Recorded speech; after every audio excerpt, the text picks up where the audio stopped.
Oke, standby, kamera ready, sound ready, 3, 2, 1, action.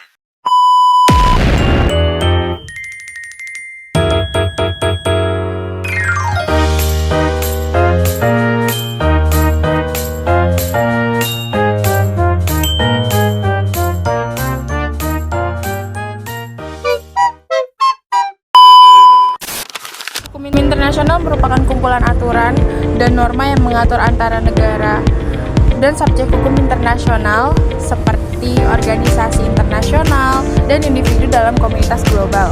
Tujuan utama hukum ini adalah menciptakan ketertiban, keadilan, dan kerjasama antar negara dalam berbagai aspek kehidupan seperti politik, ekonomi, perdamaian, dan keamanan. Dalam konteks hukum pidana internasional, salah satu aspek yang sangat penting adalah pengaturan tentang kejahatan perang. Apa sih kejahatan perang itu? Kejahatan perang itu merupakan pelanggaran berat terhadap hukum humaniter internasional yang terjadi selama masa konflik bersenjata, baik itu konflik internasional maupun non-internasional. Pelanggaran ini meliputi tindakan yang merugikan warga sipil, tawanan, dan anggota militer yang tidak berpartisipasi dalam pertempuran. Kejahatan perang mengatur berbagai tindakan yang melanggar konflik peperangan. Kejadian contohnya seperti pembunuhan warga sipil yang tidak bersalah, juga dengan perkosaan dan anak-anak yang menjadi tentara.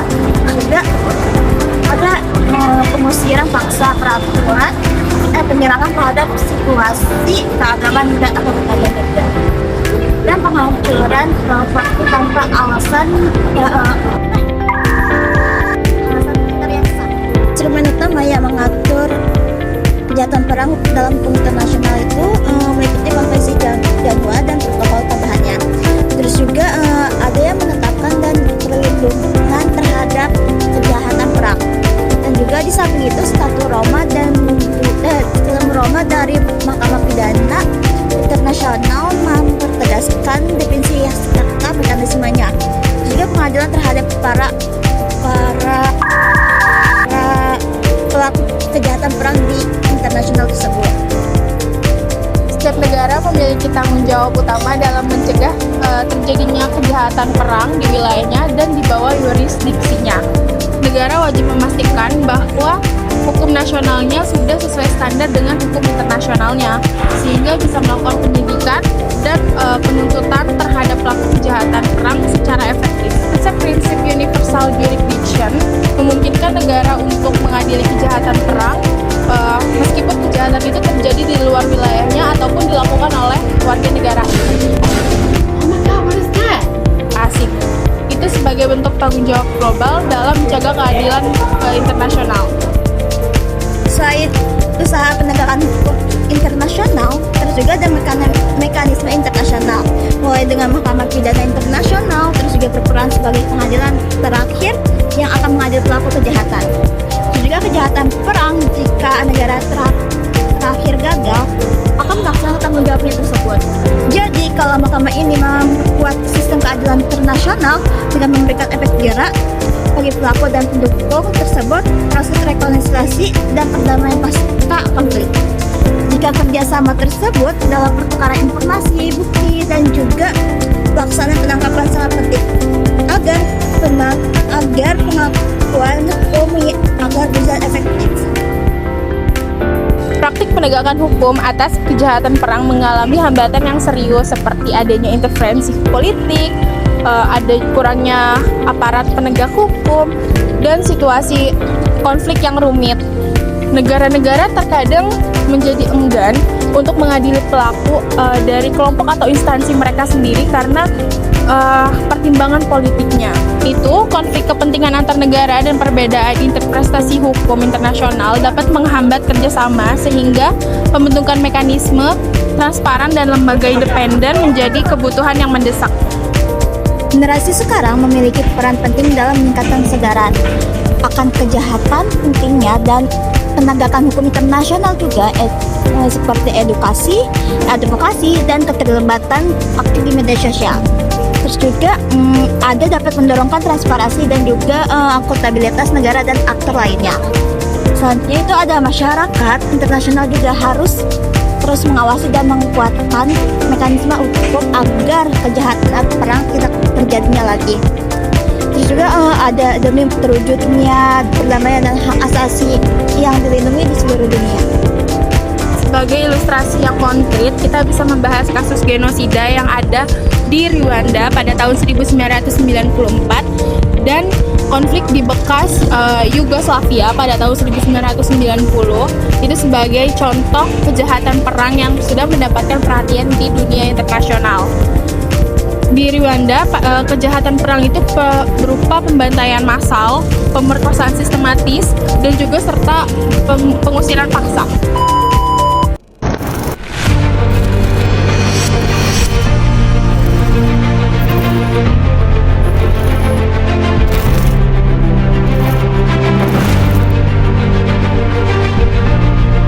For 100 days in 1994, the African country of Rwanda suffered a horrific campaign of mass murder. The seeds of this conflict were planted a century earlier, first when German and later Belgian colonizers arrived in the country. Belgians enforced record-keeping around ethnic identity and created a public narrative that cast Tutsi as elite rulers and Hutu as ordinary farmers. Over time, this propaganda led to intense political hostility, and while colonial powers had largely withdrawn by 1959, lingering anger motivated a Hutu revolt, forcing many Tutsi leaders to flee the country.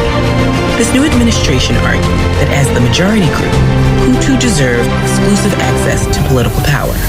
They excluded the Tutsi minority by appointing offices based on population and prohibited the return of Tutsi families that had fled years earlier. In 1994, when a plane carrying the Hutu Rwandan president was shot down, the conflict broke out anew. This time, Hutu officials had prepared a deadly response to ensure they stayed in power. Working off a list of targets, government-funded Hutu militias flooded the streets, perpetrating acts of physical and sexual violence against Tutsi political enemies and civilians.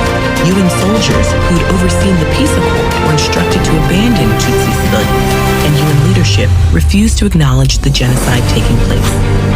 By the time the fighting was over, roughly 800,000 Rwandans had been killed, and only a small fraction of the Tutsi population was left alive. So officials determined the best path forward involved looking to the country's past. Rwanda has a traditional process for resolving interpersonal conflicts called gacaca, roughly translating to justice on the grass. When the trials concluded in 2012, the courts had convicted 1.7 million individuals. For some families, these verdicts helped restore the dignity of those lost in the violence. For others, the trials were a decade-long reminder of a past they were desperate to leave behind.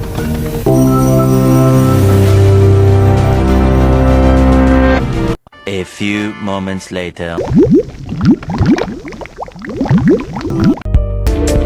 Selanjutnya itu ada penanganan hukum internasional atas kasusnya Rwanda. Mahkamah Pidana Internasional untuk Rwanda yaitu didirikan oleh PBB untuk menghakimi para pelaku kejahatan perang tersebut. Jadi pengadilan ini menjadi presiden penting dalam hukum internasional karena berhasil menegakkan keadilan. Tapi meskipun di situasi ini internasional karena pasca bentroknya yang sangat kompleks, tapi proses persidangan menunjukkan tantangan seperti sulitnya pengumpulan bukti, terus juga ada keamanan saksi dan perbedaan yurisdiksi. Kejahatan perang juga merupakan pelanggaran berat terhadap hak asasi manusia, terutama dalam hak hidup, hak atas kebebasan, dan perlindungan dari penyiksaan. Dalam konteks ini, hukum humaniter internasional dan hukum hak asasi manusia itu terikat erat karena setiap tindakan yang merugikan warga sipil seperti pembunuhan massal, penyiksaan, dan pengusiran paksa itu juga secara tidak langsung melanggar hak dasar hak asasi manusia. Selanjutnya itu ada instrumen hak asasi manusia dan terkaitnya kejahatan perang. Jadi instrumen seperti deklarasi untuk soal hak asasi manusia itu yang kayak konvensi menentang penyiksaan dan konvensi tentang hak anak saling melengkapi hukum. Jadi, hukum humaniter dalam melindungi hak korban perang. Misalnya yaitu penggunaan anak-anak sebagai tentara membuat pelanggaran hak asasi manusia. Terus juga yang dilanggar oleh berbagai konvensi internasional. Perkembangan terakhir dalam hukum internasional menegaskan bahwa pelanggaran hak asasi manusia dan kejahatan perang ini masih sering tumpang tindih, sehingga penegakan hukum yang terpadu masih perlu ditingkatkan melalui Mahkamah Pidana Internasional dan lembaga lainnya.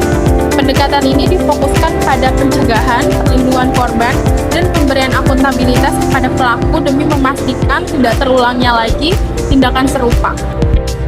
Jadi tantangan dan harapan di era modern ini, walaupun terdapat kemajuan hukum, tapi juga tantangan seperti konflik yang terus berlangsung, politik internasional yang kompleks, terus juga ada maupun resistensi negara terhadap interferensi hukum masih sulit dikendalikan atau diatasi.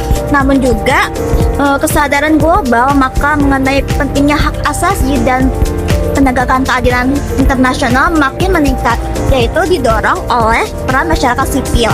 Jadi kalau teknologi informasi itu untuk transparansi dan advokasi hak asasi manusia kecil. Jadi dari kesimpulan semua itu, yaitu tanggung jawab dalam negara menangani kejahatan perang merupakan fondasi utama loh dalam menciptakan sistem keadilan sosial dan adil dalam efektif. Dan juga melalui kerjasama internasional, penegakan hukum yang konsisten, dan juga serta peran aktif bagi masyarakat tersebut. Dan juga ada pun kejahatan perang dalam dicegah dan pelaku dapat diadili sesuai peraturan hukum yang berlaku. Namun tantangan seperti konflik berkelanjutan itu masih ada, seperti resistensi politik dan kurangnya aparat negara, aparat hukum, itu masih menjadi hambatan besar. Tapi di sisi lain, dari kemajuan teknologi dan kesadaran masyarakat dunia itu menjadi suatu harapan baru untuk memperkuat sistem ini gitu. Maka dari itu generasi muda dan masyarakat internasional ini sangat memegang peran penting dalam mengawasi dan menegakkan keadilan agar konflik pelanggaran hak asasi manusia berat seperti kejahatan perang ini tidak terulang lagi. Oleh karena itu, kita semua harus aktif mendukung upaya internasional dalam menegakkan hukum, memperkuat mekanisme pengadilan, serta memperjuangkan hak asasi manusia agar tercipta perdamaian dan keadilan yang berkelanjutan di dunia.